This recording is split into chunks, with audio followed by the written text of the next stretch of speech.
Hello guys, I'm back.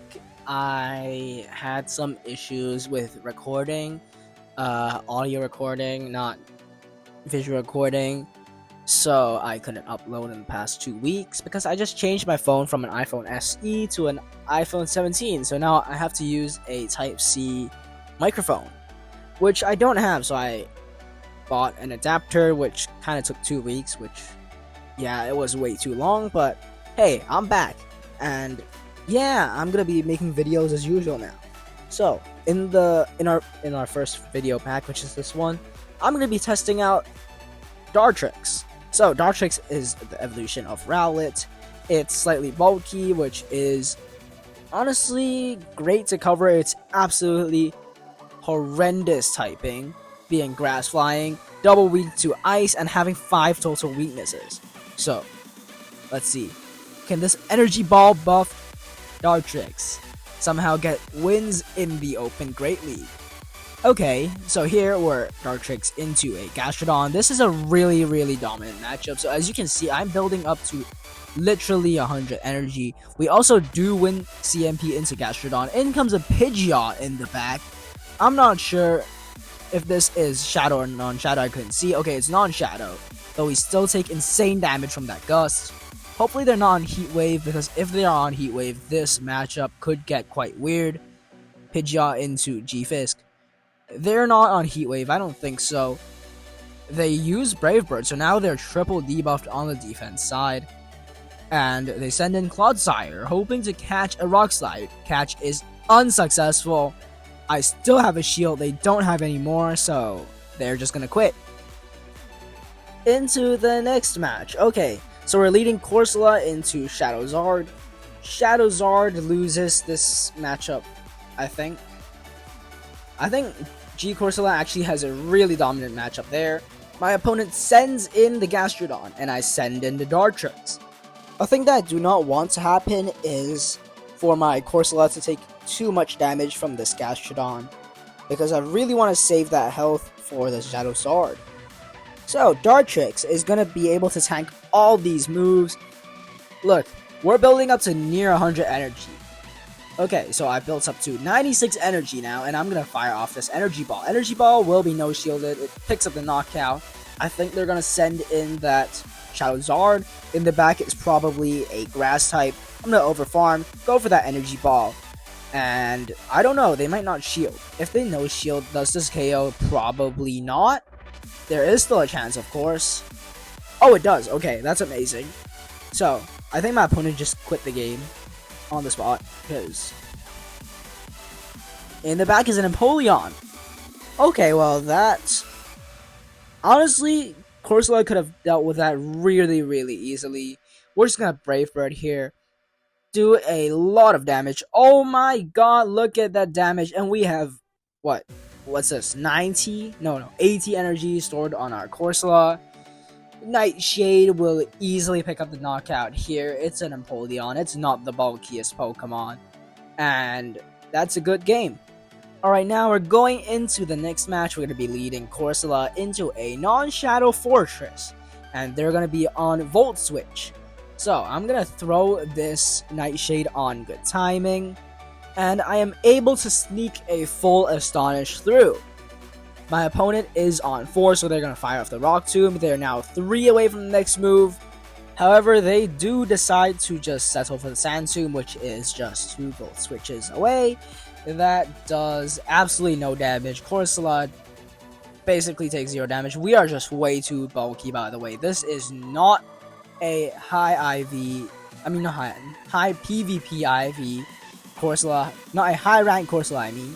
So, we are not the bulkiest of Corsolas, but just look at that sheer bulk. I mean, Corsola, like, since the moment it was released, I knew this thing was going to be an absolute monster in the Great League. Unfortunately, we do die to the Turtonator. They send in a Dewgong, and that is not a good matchup. We are dipping right out of there. G-Fisk into Dewgong. I'm just hoping we can output quite a bit of damage with Dartrix. I'm going to no-shield this. Dartrix, we're just trying to get some chip damage off, honestly. Not really chip damage, just some big damage. At least get them into a Rock Slide range. I'm going to farm up 4. Rock Slide will pick up the knockout. They know shield. That's absolutely fine. In comes the Turtonator. We go for the 2 mud shots. Get to that Rock Slide. Rock Slide, this is a potential Earthquake. They end up shielding. That's absolutely fine because we are able to reach another one. This all because we went for that good timing there. Okay, it doesn't quite knock out, but we still have a shield. And 2 mud shots are able to pick up the knockout. Alright, well, into the next game, we're going to be leading Corsola into Shadow Kwag. Shadow Kwag does have a slightly faster pacing than Galarian Corsola. And yeah, he also has a lot of attack. Well, better attack than Corsola. That's absolutely fine because we have Astonish. And Astonish actually does 2 more... Actually, I think 2 more damage than Mud Slap now because of the nerf. And so, as you can see, we're actually kind of doing more fast move damage here. We can tank a Bone Club. That is absolutely fine. That was pretty comfortable. We can go for this Night... not Night Slash. What am I talking about? Night Shade here. Night Shade will pick up the knockout. And in comes their next Mon being Fearow. We are able to reach a Power Gem, which is absolutely huge. And it will probably guarantee a shield here. Yes, it will. And I'm going to send in the G-Fist. G-Fist does have a slightly losing matchup into Fearow just because they have Drill Run. And Drill Run can actually 2-shot us. So... Drill Run connects. I'm going to go for this Rock Slide. My opponent is now on the next move. And Rock Slide deals huge damage. I think here I'm going to let this go. Hopefully Dartrix is able to pick up a 1 shield farm down. Or just a no shield farm down. We almost get there. If they threw right away, we would have gotten there. But like, that's absolutely fine. Because we have a lot of energy now. And in the back, it's a Primeape. And Dartrix wins. Brave Bird easily picks up the knockout into any fighter, honestly. And that's GG. Alright. Decent lead. Leading Corsola into a Charge Bug. We're going to be resisting those X-Scissors, forcing them to go for a Discharge. And I'm pretty sure X-Scissor does a bit more damage. I'm not sure. Like, in a neutral matchup. Of course, with Charge Bug, there's always a chance they're going to be running Crunch. But I don't think they're running Crunch here. Yeah, because they're going for the Discharge. So, I'm going to keep over farming because I know they might catch. Catch attempt onto Licky Licky is unsuccessful, and I'm going to respond with a G-Fisk. G-Fisk does have a better pacing than Licky Licky because Licky Licky's forced to go for Shadow Balls in this scenario. So, we're going to go for this Earthquake here. We're not just going to use Earthquakes because that's just way too slow. And, look, I don't think they're on Earthquake, right? Surely. I'm going to shield just in case. Shadow Ball does not connect, I mean. And, yeah, that's absolutely fine. We're going to come in with a Corsola in response to their Medicham. Medicham is going to be hit with a Nightshade. If they don't shield, but they do shield, that's their final shield gone.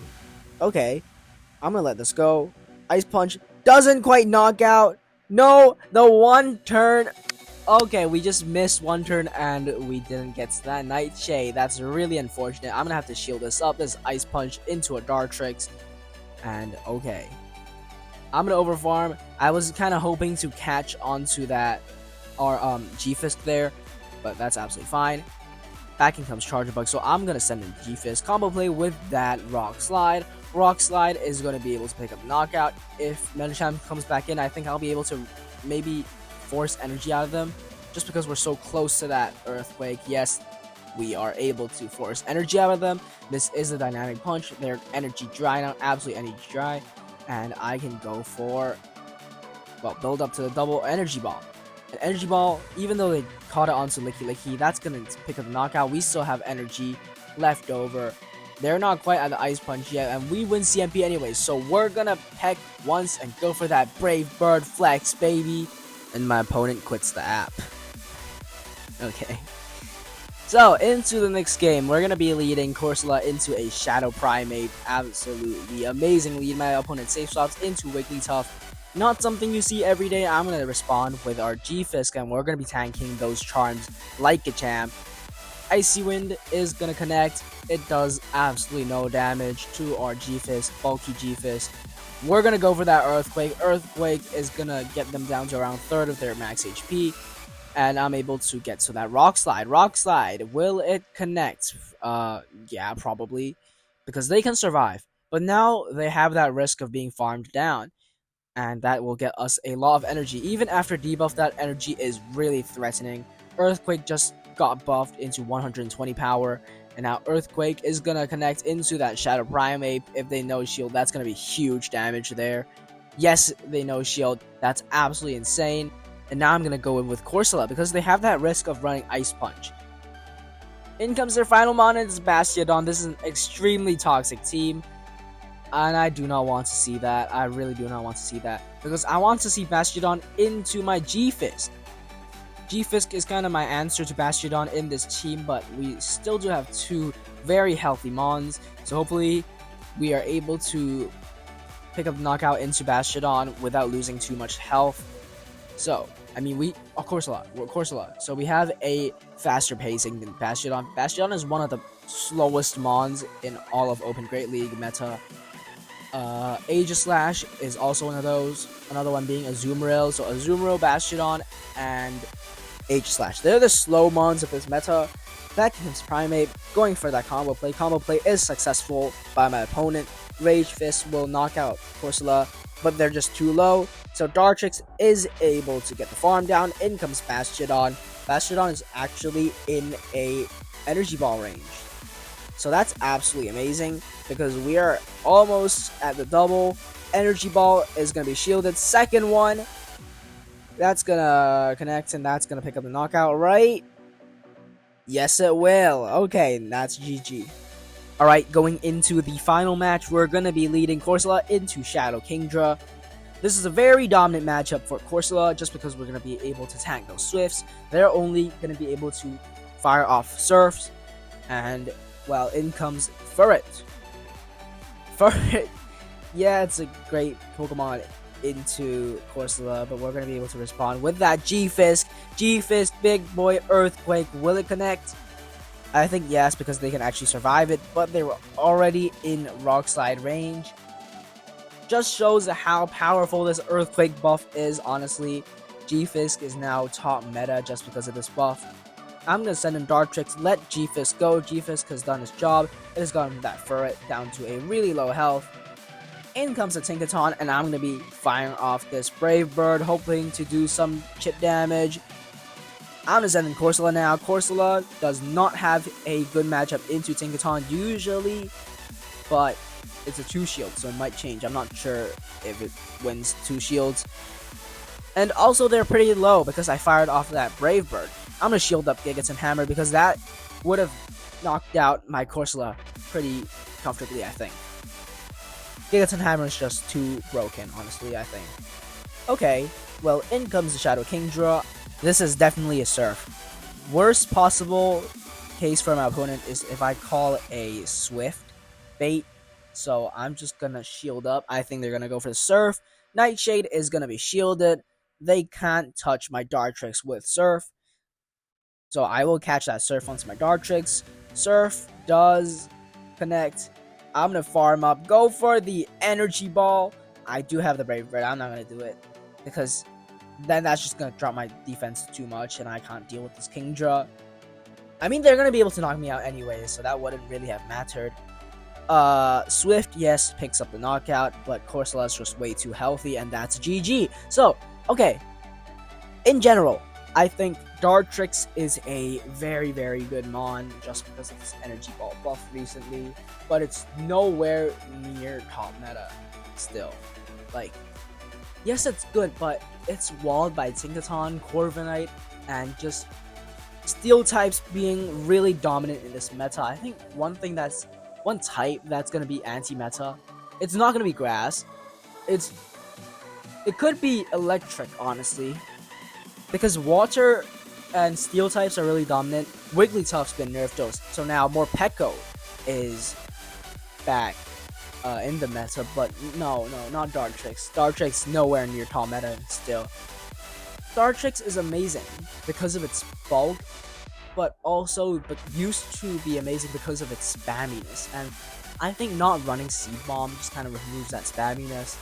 Yes, Energy Ball is cheaper, and we are spammy with 656 pacing, and also that potential debuff, but still nowhere near top meta because also Licky Licky is just another huge threat. Then there's Empoleon. with Dropek, that's gonna be outpacing you every single time. You've got Aegislash, which honestly isn't top meta, so I don't gotta talk about that. Corviknight, like I said, Tinkaton, like I said, and yeah, that kind of sums it up for Dartrix.